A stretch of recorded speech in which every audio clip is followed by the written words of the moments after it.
L'objectif de cette vidéo est de faire la correction sur le calcul de volume d'un solide, plus précisément, pour en déduire sa masse, étant donné qu'il est en fonte. Dans un premier temps, nous allons faire le calcul de volume.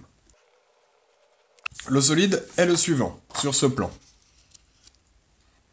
Donc nous voyons ici que nous avons deux pavés droits, deux demi-boules, une pyramide, une boule, et ici, une petite partie qui sera peut-être un petit peu plus complexe à calculer, que l'on fera dans un second temps.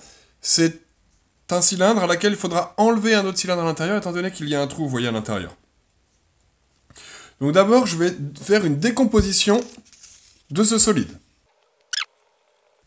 Donc, tout d'abord, nous avons une boule. Sur cette boule, nous avons inséré deux pavés droits, ou deux parallélépipèdes rectangles, deux demi-boules, ainsi qu'une pyramide. Et nous avons au-dessus la forme que l'on a dit qu'on utiliserait dans un second temps. Un cylindre percé. Voilà pour notre décomposition. Donc maintenant, je vais numéroter les objets. Donc, je vais dire que ici, le pavé droit, c'est 1, étant donné que celui-là est similaire, je vais l'appeler 1B. Pour les demi-boules, la même chose, et 2B. 3 pour la pyramide. 4 pour la grande boule. Et 5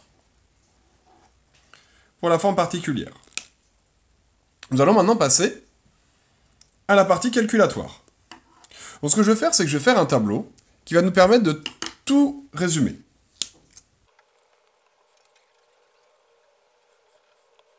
Dans ce tableau, référence correspond à la référence du solide, usuel, connu. Solide est l'appellation, par exemple ici parallélépipède rectangle, demi-boule, pyramide, etc. Et ici le calcul du volume. Donc, d'abord nous allons faire 1 et 1B.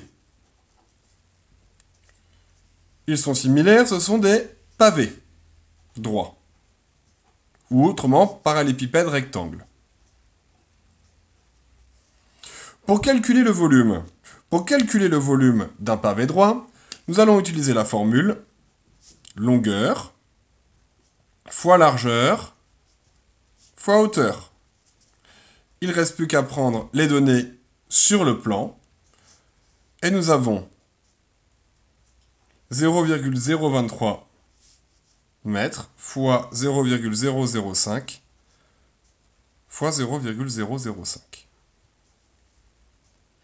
qui nous fait un total de, excusez-moi le nombre de chiffres après la virgule, 0,00, en fait 7 chiffres, 10 moins 7, on aurait pu écrire 575 mètres cubes. J'ai pas besoin de l'écrire étant donné que dans mon tableau, j'ai déjà indiqué que c'était des mètres cubes. 2 et 2B. Nous sommes ici sur les demi-boules. Pour calculer le volume, on va utiliser la formule 4 tiers de pi fois r au cube. Il ne reste plus qu'à remplacer. 4 tiers fois pi fois le rayon est de 0,010 au cube. Attention, ici nous sommes bien sur des demi-boules. On va donc à chaque fois diviser par 2. Et nous obtenons 0,00209.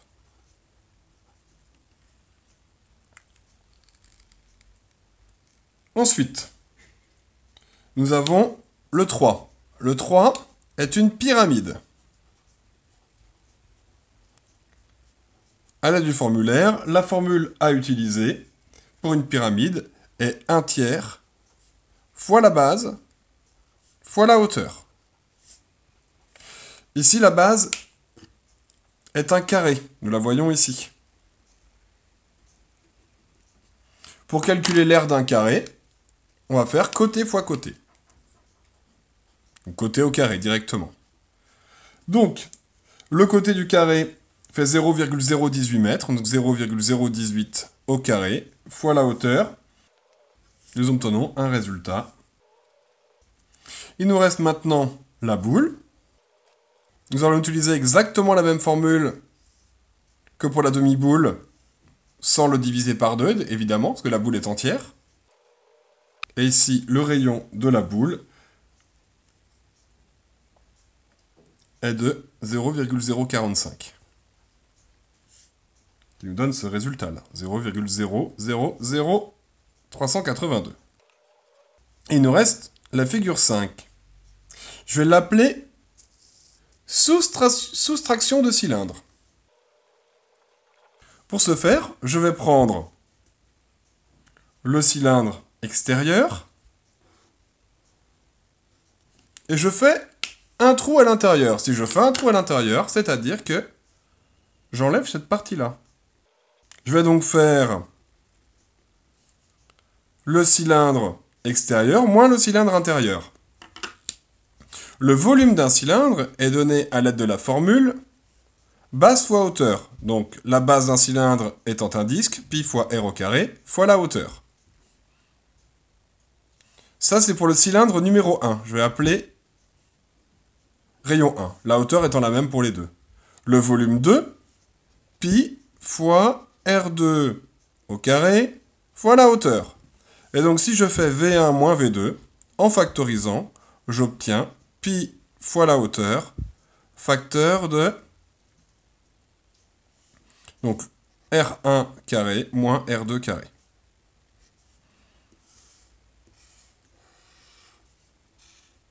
Cette partie-là est un peu calculatoire, un petit peu complexe. Lors de l'exercice, j'avais évidemment émis l'hypothèse que cette partie-là n'était pas obligatoire pour l'exercice. En tout cas, on pouvait considérer que l'on pouvait l'ignorer, en tout cas. Car elle était très petite au regard des autres parties. Donc ici, pour calculer le volume, je vais faire pi fois la hauteur, facteur de le premier rayon au carré, moins le deuxième rayon au carré. Je marque directement le résultat ici, et nous obtenons 0,0000053. Bien ici, l'ordre de grandeur est vraiment très petit. Il est à peu près le même que le pavé droit. Voilà pour le détail. Maintenant, si je fais mon total, grand 3, calcul de la masse, nous avions vu précédemment que la masse volumique de la fonte est de 7000 kg par mètre cube. Ici, nous avons un volume total, lorsque j'additionne tout, je vais l'écrire ici, total, 0,00039 mètres cubes. Donc, pour calculer la partie qui m'intéresse ici, moi, je vais pouvoir faire masse totale égale 7000 fois le volume. Et on obtient 2,73 kg. Voilà pour le calcul du volume numéro 1.